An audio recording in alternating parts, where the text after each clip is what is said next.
किसी भी गलती के लिए कोई जिम्मेदार नहीं है, केवल सिस्टम जिम्मेदार है। सिस्टम का कोई माई बाप नहीं है। हम ट्वीट को डिलीट कराकर या अपनी मीडिया का मुंह दबाकर केवल अपने देश में अपना कंधा ऊंचा कर सकते हैं, लेकिन जब वही बातें जब विदेशी मीडिया में जाती है तो बहुत शर्म लगता है कि जिसे कहा जाता था मुस्कुराइए आप लखनऊ में हैं, उसके शमशान घाट का फोटो अमेरिका के द वाशिंगटन जो न्यूयॉर्क टाइम्स में पूरे फ्रंट लाइन में छापा जाता है। भारत की यह तस्वीर पूरी दुनिया को दिखा दिया गया यहाँ पर, और ये हमारे देश की तरह अखबार नहीं है, इसे वेल प्रतिष्ठित अखबार माना जाता है। यहाँ पर पूरी दुनिया में एक चीज का क्रिटिसाइजम हो रहा है कि भारत अति आत्मविश्वास में चुनाव की रैलियों में त्योहारों में जो बिना नियम का पालन किए हुए जो धड़ल्ले से नियम कानून की धज्जियां उड़ाई गई, उसी का नतीजा है ये जो सेकेंड वेव आई है सुनामी की तरह। देखिए ये सेकेंड वेव आई जरूर तेज है, अब काम की बात करते हैं, ये सेकेंड वेव जाएगी भी बहुत तेज, लेकिन आपको 15 से 20 मई याद रखिएगा, ये डेट बड़ी खतरनाक है। इस बीच आप लोग देखिएगा भारत में पर डे 6 लाख से ज्यादा मरीज मिलने लगेंगे,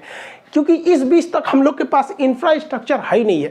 जो ऑक्सीजन प्लांट बोले गए हैं लगाने के लिए या जो लग रहे हैं, इन्हें 15 से 20 दिन लग जाएंगे। इस बीच आप अपने आप को बचा के रखिए, आपके लिए और देश के लिए बेटर है।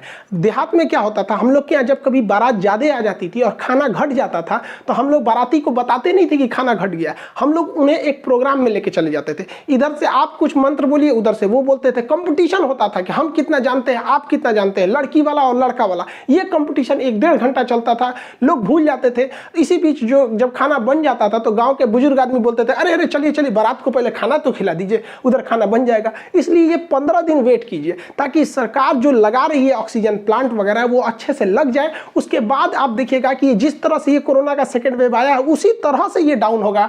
20 मई के बाद ये तेजी से डाउन होने लगेगा। फर्स्ट वेव की तरह धीरे धीरे डाउन नहीं होगा, ये अचानक डाउन होगा। कोरोना को कंट्रोल करने के लिए सबसे जरूरी है तो वैक्सीनेशन। 1 मई से सबको वैक्सीनेशन लगना चालू हो जाएगा, लेकिन इस वैक्सीन की समस्या यह है कि हर गली मोहल्ले तक पहुंचाने की समस्या है ट्रांसपोर्टेशन के लिए, क्योंकि ये जो किट है इस किट में कैसे ले जाया जाए। तो भाई साहब एक बात नहीं समझ में आता है, जितने पैरामेडिकल स्टाफ है इन्हें मोहल्ले तक में डिस्ट्रीब्यूट कीजिए, और आपको वैक्सीन इन्हें पहुंचाने की जरूरत नहीं है। भारत सरकार को चाहिए कि जितने शहर है, हर शहर में आइसक्रीम की छोटी छोटी फैक्ट्री लगी रहती है जहाँ आइसक्रीम बनता है, वहाँ आइसक्रीम वालों को कॉन्टेक्ट करें, वहाँ एक अधिकारी बैठाए भारत सरकार और उस आइसक्रीम वाले को पूरी वैक्सीन दे दे और उन्हें बताए कि भाई जो तुम्हारा ये बर्फ वाला ठेला होता है ना, इसमें भी उतने टेम्परेचर होता है जितना टेम्परेचर चाहिए आपके ये वैक्सीन को। इनको कहिए ये गली मोहल्ले तक पहुंचा देंगे। जिस तरह से मोहल्ले मोहल्ले में पोलियो ड्रॉप पिलाया गया ना, ये आइसक्रीम वाले चाहे ना तो मोहल्ले मोहल्ले घर घर जाके वैक्सीनेशन का काम कर सकते हैं। इनके साथ बस नर्स लगा दीजिए, एक मोहल्ले में एक नर्स रहेगी, ये आइसक्रीम लगाएगा, इसमें पास वो होता है भोंपू पोपू पोपू बोलते रहता है, सब लोग आके लगवाइए लेंगे यहाँ पर।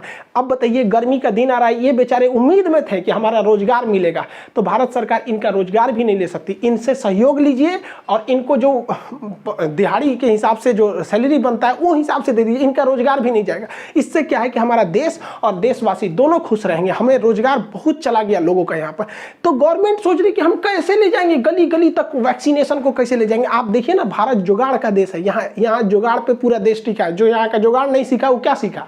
जब तक दवाई नहीं तब तक ढिलाई नहीं। अपने हाथों को बार बार अच्छे से धोते रहिए। कभी स्कूल से हाथ धोइए, कभी नौकरी से हाथ धोइए, कभी सैलरी से हाथ धोइए, कभी पेंशन से हाथ धोइए, कभी बिजनेस से हाथ धोइए, तो कभी अपने दुकान से हाथ धोइए। लेकिन जब तक बीमारी है तब तक हाथ धोते रहिए, क्योंकि सरकार हमारे साथ है, हमें कुछ नहीं हो सकता है, बस हाथ धोते रहना है हम लोग को। इस तस्वीर को देखिए, ये पत्नी अपने पति के बीमार स्थिति को लेकर ऑटो से हॉस्पिटल में आई। हॉस्पिटल में ऑक्सीजन की कहीं भी व्यवस्था न होने की वजह से बेचारी कहीं भी फोन लगाती रह गई, कोई रिस्पांस करने वाला नहीं था। और यहाँ पर इतनी बुरी स्थिति हो गई कि जब इसके पति का सांस रुकने लगा तो ये बेचारी महिला अपने मुंह से पति को सांस देती रही ताकि उसके फेफड़े में सांस पहुंचाया जा सके, लेकिन यह सिस्टम के आगे हार गई और अपने पति को नहीं बचा पाई। इस महिला के लिए इससे बड़ा दुख की बात क्या हो सकता है कि उसके गोद में उसके पति ने दम तोड़ दिया। ये ऐसा देश देखने के लिए हम लोग थे, हाँ, ऐसा देश देखने के लिए। कितना दुख की बात है हम लोग के लिए कि रामनवमी के पावन महीने में जहां गली गली में जय श्री राम के नारे गूंजते थे, आज उसी गलियों में राम नाम सत्य है से चिताएं गूंज रही हैं। रमजान के मुकद्दस महीने में जब लोग खरीदारी करने ईद की खुशियों से निकलते थे, आज वही लोग ईद के कपड़े नहीं बल्कि कफन खरीदने के लिए निकल रहे हैं। हम सब बहुत लड़ा करते थे हिंदू मुस्लिम के लिए, आज न हिंदू खतरे में है न मुसलमान खतरे में, ये दोनों खतरे के बाहर आ गए हैं। लेकिन अफसोस की बात है ये दोनों सांस नहीं ले पा रहे हैं। गुजर रही है ज़िंदगी एक ऐसे मुकाम से, अपने ही दूर हो रहे हैं जरा सी जुकाम से। सारी कायनात में एक कातिल बीमारी की हवा हो गई, वक्त ने ऐसा सितम ढाया कि दूरियां ही अब दवा हो गई। आप सभी से हाथ जोड़कर निवेदन है कि केवल 15 से 20 मई तक अपने आप को बचा के रखिए। उसके बाद ये सेकेंड वेव धीरे धीरे डिक्लाइन होगा और फिर से भारत वैसे ही मुस्कुराएगा। लेकिन थोड़ा सा होता क्या है कि बुरा वक्त बड़ा देर से कटता है, लेकिन क्या कीजिएगा, रात कितनी भी बड़ी हो, सुबेरे होने से नहीं रोक सकती है। मिलेंगे नेक्स्ट क्लास में। जय हिंद।